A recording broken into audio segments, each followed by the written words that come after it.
தன்னை நம்பி வந்த மக்களை, ரசிகர்களை நட்டாத்தில் விட்டு அவர்களை பலி கொடுத்து எப்படியாவது நாம சுகமா இருக்கணும், பிரச்சனை வந்தா தப்பிச்சுக்கணும், கடலுக்குள்ள போய் தலைமறைவாயிரணும், தன்னை நம்பி வந்தவனை போட்டு கொடுத்து காட்டி கொடுத்துட்டு சிபிஐக்கு பக்கம் போனோன்னா வேக வேகமா வந்து எங்களை சுற்ற முடியுமா?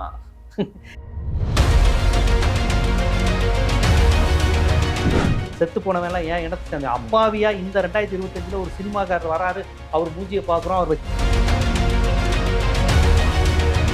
பட்ட பகல்ல ஒரு பெண்ணை குத்தி கொள்றாங்க பள்ளிகள், அது தெரியாதுன்ற இதை சமப்படுத்துவதும் அதை சமப்படுத்துவதும் பக்கா சங்கீதம்.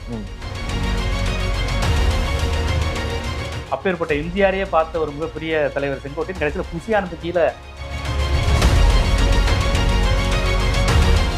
இதுலயும் தமிழ்நாடு போலீஸ் தான் சார் பாதுகாப்பு கொடுத்து. தமிழ்நாடு போலீஸ் ஏங்க அதை அடிச்சு கொண்டதும் இதுவும் ஒண்ணா? என்ன நீங்க பேசுறீங்க?